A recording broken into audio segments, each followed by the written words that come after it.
Assalamualaikum. Waalaikumsalam. Aduh, cuacanya lumayan panas ya. Tapi mudah-mudahan tidak mengurangi semangat belajar hari ini ya. Bagaimana perasaan kalian hari ini? Sehat? Yang penting badan sehat ya. Kalau badan sehat, pasti perasaan ngikutin. Dan mudah-mudahan di pembelajaran kali ini kalian tetap sehat dan makin bersemangat. Oke? Oke. Nah, sebelum memulai pembelajaran seperti biasa, ada KM, silakan untuk kita berdoa terlebih dahulu. Sebelum memasuki pelajaran, marilah kita berdoa. Berdoa dimulai. Untuk pelajar Pancasila ya, dimana di sini topik pelajar Pancasila itu ada 6 ciri khasnya ya. Nah, di sini apa saja sebagai pelajar Pancasila muda-mudi ya yang mencerminkan pelajar Pancasila, yaitu 1, harus beriman ya, harus beriman bertakwa kepada Tuhan Yang Maha Esa dan yang agama yang kita anut, dan juga harus berakhlak mulia ya. Jadi kita junjung akhlak karimahnya ya. Gitu. Kemudian yang kedua adalah mandiri belajar, mandiri dalam mengerjakan sesuatu atau hal-hal yang baik. Kemudian juga harus bernalar kritis ya. Jadi daya pikirnya kalian harus tinggi, harus luas. Tidak stuck di situ-situ aja. Berpikirnya harus global, harus luas. Kemudian yang keempat yaitu pelajar Pancasila itu harus mencerminkan kreatif ya. Jangan menonton. Kalau jadi pelajar itu harus punya ide-ide yang harus kalian tuangkan dalam hal-hal yang positif gitu. Itu namanya kreativitas gitu ya kalau ada aktivitas. Kemudian juga kita harus bergotong royong, bersama-sama membahu-bahu bersama-sama bergotong royong atau dalam hal-hal yang misalkan ekstrakurikuler atau dalam hal kegiatan bakti sosial atau yang lain-lain. Dan yang terakhir adalah berkebinekaan global ya, karena kita simbol negara kita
kasih sesuai tadi tujuan yang sudah dibahas.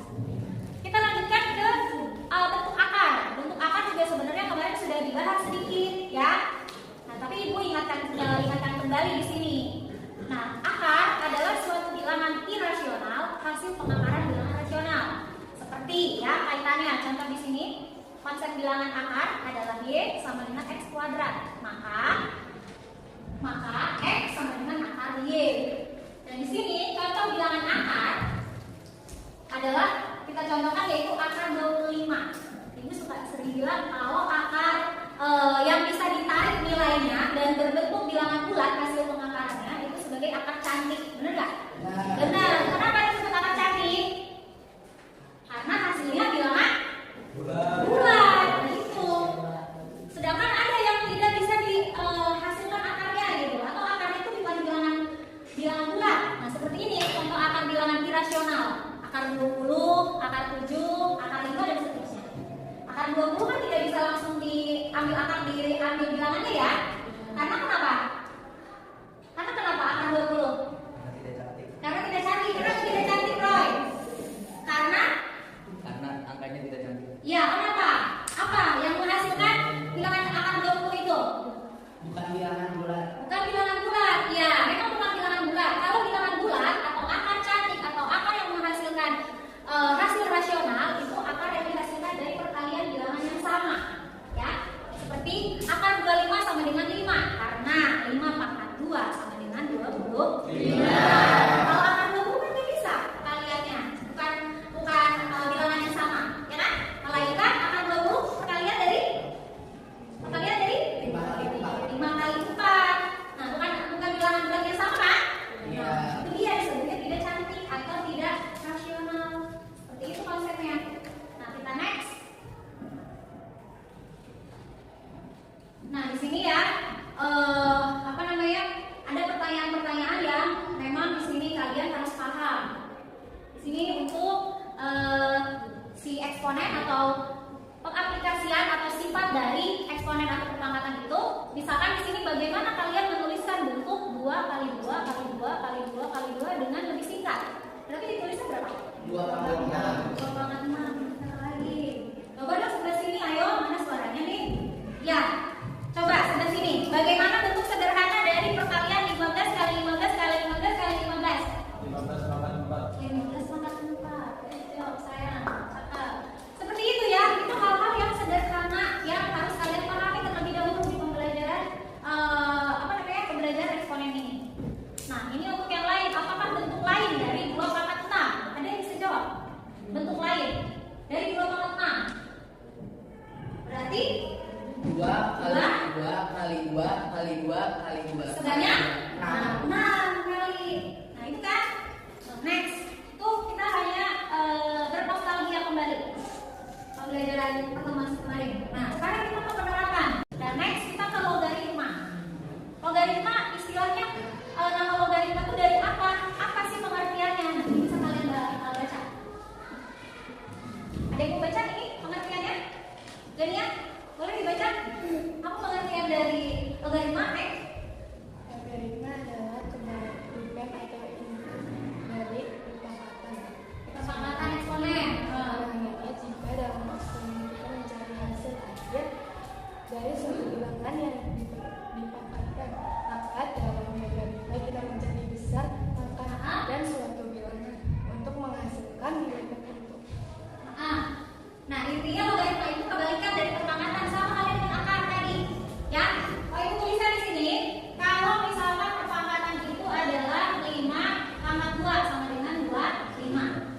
Nah, di sini kaitannya dengan akar. Kalau kita ada ketemu bilangan dengan akar 25, otomatis dia keluar jadi 5, gitu ya. Kaitannya dengan logaritma di sini. Logaritma, misalkan di sini 5 pangkat log 2 log 25. 5 log 25 sama dengan 2. Ya.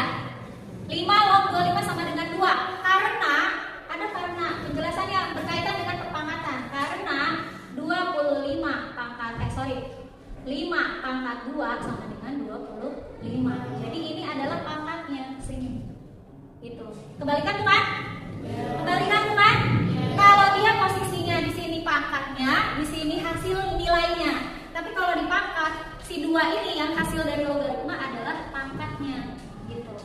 Jadi logaritma akar dengan eksponen atau bilangan pangkat itu saling berkaitan, tapi juga berkebalikan.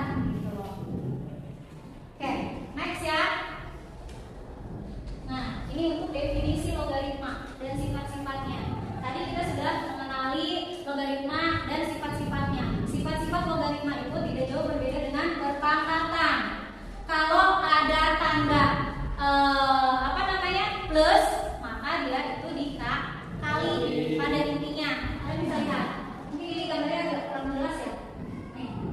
Ini kalau kalian mengingat kembali pembelajaran minggu lalu, ini sama atau hampir mirip dengan sifat eksponen, di mana tanda kali berubah jadi tanda tambah atau tanda plus berubah jadi tanda kali, tanda min berubah jadi tanda membagi. Nah itu masih ingat kan? Oke. Nah ini yang sering banget keluar di soal yang sebelahnya. Logaritma memiliki beberapa sifat yang penting untuk diingat seperti ini tulisannya harusnya di depan sih ya, ini harusnya di depan. Harusnya ini di depan. Log A 1 sama dengan 0 atau log A ini harusnya di sini ya, karena ini gambar jadi nanti ada lagi penjelasannya.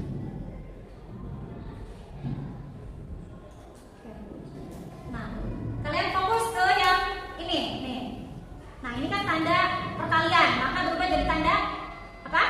Tanda penjumlahan kan?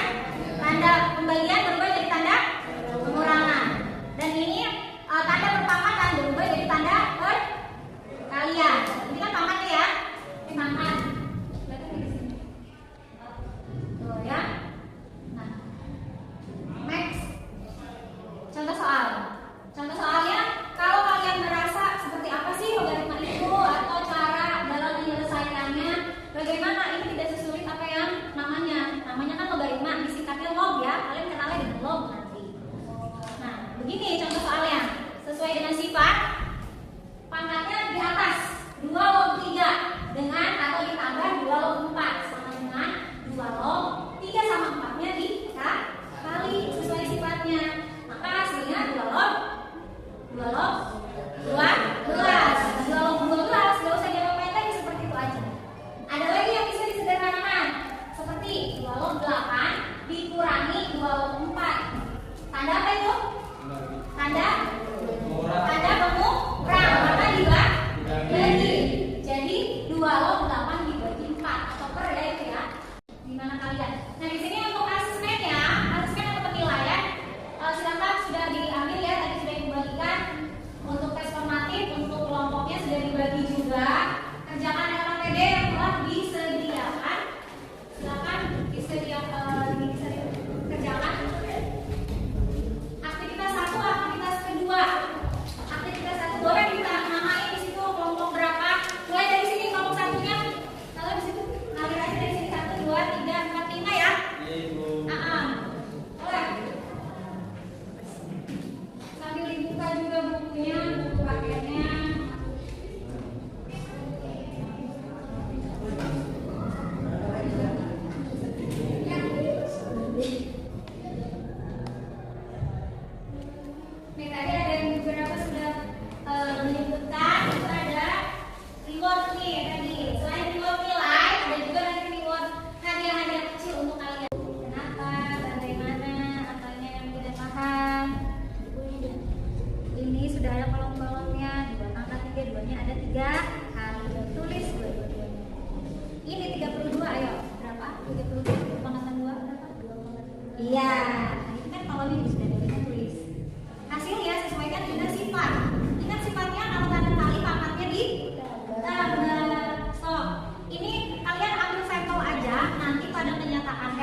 Sudah, pasangan satu. Boleh maju. Jawab di depan. Naswan, Alim udah? Ada yang maju ke depan? Boleh? Hai. Dulu. Kalian? Yang studi kasus dulu boleh nggak? Boleh, silakan. Itu yang tadi top ininya, top poinnya. Studi kasus. Silakan Alim. Ibu yakin Alim itu dulu. Ya, tepuk tangan buat Alim yang maju. Perkenalkan, nama saya Ali. Saya akan mencoba menjawab studi kasus.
Contoh selanjutnya, untuk eksponensial dari 6 pangkat 2 sama dengan 36, maka dalam bentuk balik akan berubah menjadi 6 log 36 sama dengan 2. Jika dalam sebuah pemaparan terdapat penulisan A pangkat B sama dengan C, maka bentuk huruf akan berubah dalam sebuah ganda menjadi A log C sama dengan B.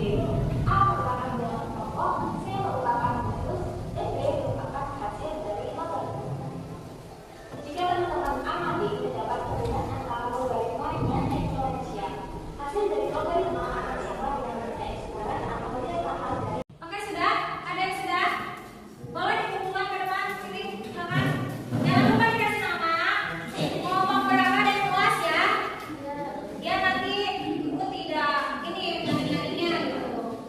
Mencari kelas berapa ini? Siapa namanya? Oke, teman-teman sudah yakin ya?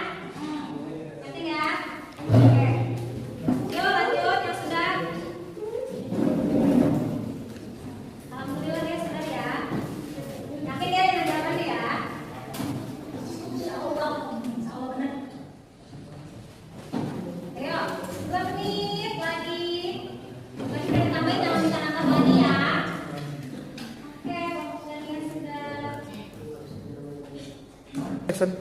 Boleh dia mau kumpulkan sudah habis waktunya kan? Logaritma, kesimpulannya yaitu semua mata pelajaran itu sangat penting ya, sangat berarti dan sangat bermanfaat untuk keberlangsungan kita. Benar nggak? Ya, karena kalian atau kita sendiri semua yang di sini akan menghadapi kehidupan yang sebenarnya di masa depan, khususnya untuk kalian. Kalian masih bertumbuh dan berkembang, oke? Masih bertumbuh dan berkembang, masih jenjangnya masih lumayan lama berproses gitu. Jadi tidak ada ilmu yang tidak akan bermanfaat, ya kan ya? Pasti bermanfaat dan bermakna untuk kehidupan kita. Itu yang bisa disimpulkan. Dan untuk merefleksikan dari pembelajaran tadi, mulai dari kita membahas awal sifat-sifat materi eksponen, akar, sampai ke logaritma, materi inti kita. Nah, di sini Ibu mau menanyakan, sejauh mana apakah kalian telah paham semua materi yang tadi Ibu sampaikan? Kira-kira kadarnya berapa persen pemahaman kalian? 90, Masya Allah ya. Seperti tadi sudah terlihat juga sudah ada yang maju ya, sudah good, sudah bagus sekali. Jangan berfokus pada jawaban yang benar atau salah ya kan? Harus pede dulu. Kamu ketika belajar itu kan tadi bernalar kritis, kreatif, maju aja dulu. Ya, jangan kalah sama perang istilahnya. Dan semua ini terjadi pembelajaran hari ini tadi udah ada hujan, tapi kita tetap semangat dan kalian juga tetap semangat itu atas izin Allah. Kita diberikan kesehatan juga atas izin Allah. Dimana kita harus selalu bersyukur dengan keadaan kita, ya, dengan keadaan sehat walafiat kita. Oke? Oke, baiklah, karena tadi sudah dikumpulkan semua, ya. Jadi pembelajaran hari ini, Ibu pengen tahu perasaan kalian ya. Ibu pengen tahu tentang tadi kita sudah belajar dari awal, kita membahas sifat, kalian dengan tugas kelompok, kita membahas materi, kalian maju ke depan untuk menyelesaikan soal-soal dan studi kasus dari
Bu, buat pelajaran MTK. Gitu. Ada lagi, Kek? Pokoknya Ayo. MTK itu lebih pol Bu. Lebih Lebih pol, pol. Bu.